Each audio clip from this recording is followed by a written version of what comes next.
siang anak-anak? Siang. Bagaimana kabar kalian?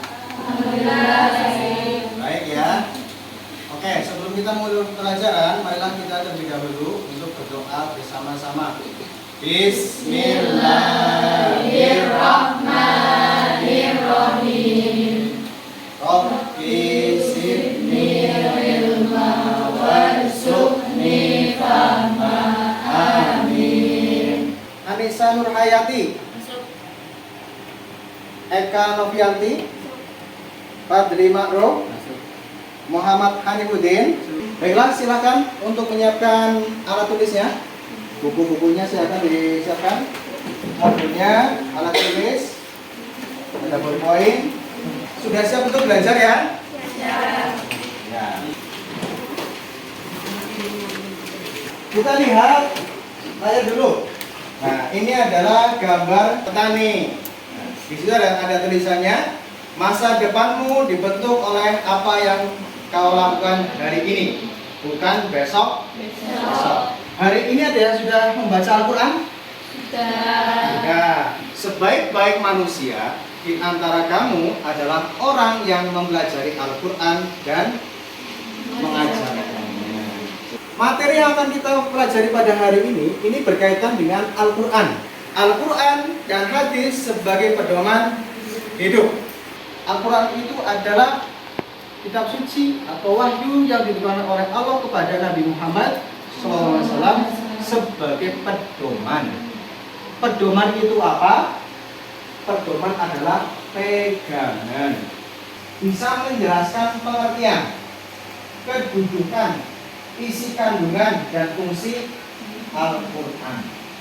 Yang kedua, menjelaskan pengertian, kedudukan, fungsi dan macam-macam hadis. Kemudian kedudukan Al-Quran sebagai sumber hukum Islam, kedudukan hadis sebagai sumber hukum Islam, kedudukan ijtihad sebagai sumber hukum Islam. Silakan untuk amati gambar tersebut. Gambar apa itu? Gambar mengaji. Gambar anak sedang mengaji, sedang membaca Al-Quran. Pengertian Al-Quran itu dibagi menjadi dua macam, Mas Mbak. Satu secara bahasa, dua secara istilah. Secara bahasa, Al-Quran diambil dari bahasa Arab qara'a yaqra'u Qur'anan, yang artinya adalah bacaan. Kata Al-Quran adalah masdar atau kata kerja yang digunakan yang bermakna isim maf'ul atau pasif, maqru'un yang artinya dibaca. Secara istilah, Al-Quran menurut Syekh Qudharibai, Al-Qur'anu huwa lafdun arabiyyun munazzalun ala Muhammadin sallallahu alaihi wasallam. Tadabburi wa tadabburi al-manqulu mutawatiron wa huwa ma dafatain al-mabdu'u bi suratil Fatihah wal mahtumu bi suratin Nas. Yang artinya Al-Quran ialah lafaz atau firman Allah yang berbahasa Arab yang diturunkan kepada Nabi Muhammad Sallallahu Alaihi Wasallam. Untuk dipahami isinya dan selalu diingat, yang disampaikan dengan cara mutawatir, yang ditulis dalam mushaf, yang dimulai dengan surat Fatihah dan diakhiri dengan surat An-Nas. Ketika pendapat tersebut dapat disimpulkan bahwa Al-Quran itu lanjut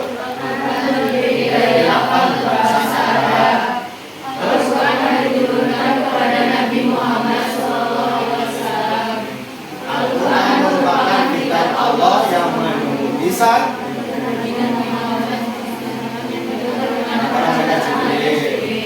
isi kandungan Al-Quran. Jadi materi ini Pak Guru akan membagi 6 kelompok. Kelompok 1, ya, silakan. Jangan lupa dikasih namanya. Kelompok 2.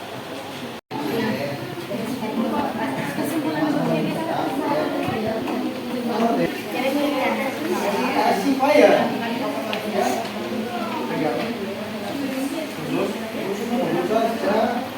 Gratis. Punya secara online. Bisa.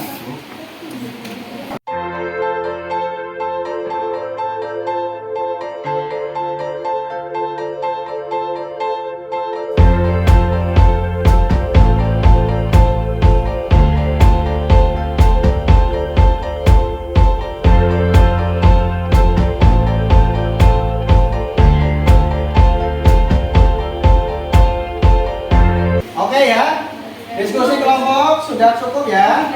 Ya, sekarang tinggal masing-masing kelompok untuk mempresentasikan hasil diskusinya di depan. Assalamualaikum warahmatullahi wabarakatuh. Waalaikumsalam warahmatullahi wabarakatuh. Kami dari kelompok 4 akan mempresentasikan hasil dari kelompok kami. Hukum. Dalam masalah hukum, Al-Quran memuat kaidah-kaidah dan ketentuan dasar beriman manusia. Salah satu isi pokok ajaran Al-Quran ini bertujuan untuk memberikan pedoman kepada umat manusia agar kehidupannya menjadi adil, aman, tentram, teratur, sejahtera, bahagia, dan selamat di dunia maupun di akhirat. Kandungan hukum yang terdapat di dalam Al-Quran ada yang bersifat global, garis besar atau mujmal, dan ada yang bersifat rincian. Yang kesini dari kami, mohon maaf bila ada kesalahan. Wassalamualaikum warahmatullahi wabarakatuh. Waalaikumsalam warahmatullahi wabarakatuh. Tepuk tangan untuk kelompok 4. Isi kandungan Al-Quran salah satunya adalah tentang hukum. Contoh hukum adalah hukum perkawinan. Cukup ya untuk diskusi pada sore hari ini? Cukup. Ada pertanyaan? Mohon maaf Pak Guru, Oh ya, Mas Fadli. apakah di dalam Al-Quran termuat isi dari kitab Taurat, Injil, dan Zabur? Mas Fadli bertanya, apakah Al-Quran itu juga mengandung isi kandungan kitab-kitab suci sebelumnya? Ada apa saja? Taurat, Injil, Zabur. Apakah itu juga terkandung di dalamnya atau tidak? Ada yang bisa jawab? Oh iya, Mbak. Menurut pendapat saya, kitab Al-Quran juga memuat kitab-kitab sebelumnya, yaitu kitab Taurat, Zabur, dan Injil. Oke, tepuk tangan untuk Mbak Hani.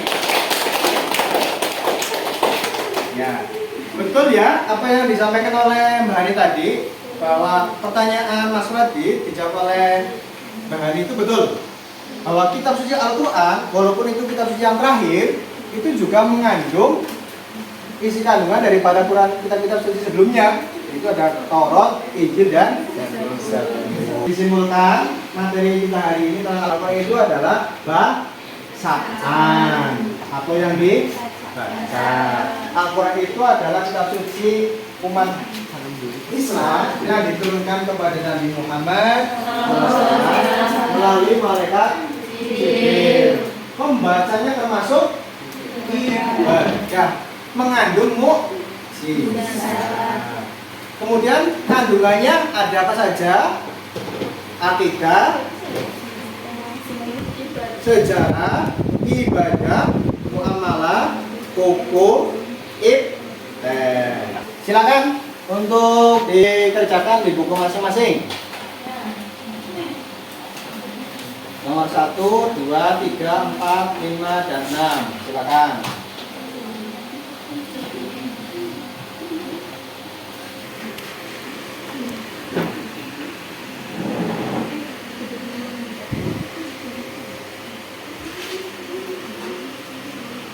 Untuk materi selanjutnya, untuk minggu depan, jangan lupa berangkat lagi ya. Minggu depan kita akan mempelajari tentang hadis.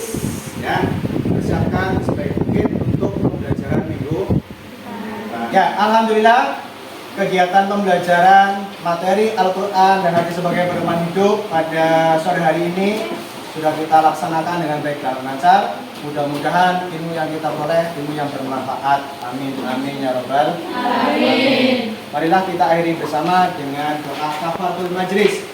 Subhanakallahumma wa bihamdika asyhadu an la ilaha illa anta astaghfiruka wa atubu ilaik. Sampai berjumpa lagi di minggu depan. Semoga kalian selalu sehat semuanya. Terima kasih. Wassalamualaikum warahmatullahi wabarakatuh. Waalaikumsalam warahmatullahi wabarakatuh. Seluruh pelajaran hari ini telah selesai. Sampai jumpa besok pagi dengan semangat belajar baru. Hati-hati dalam perjalanan. Semoga selamat sampai tujuan.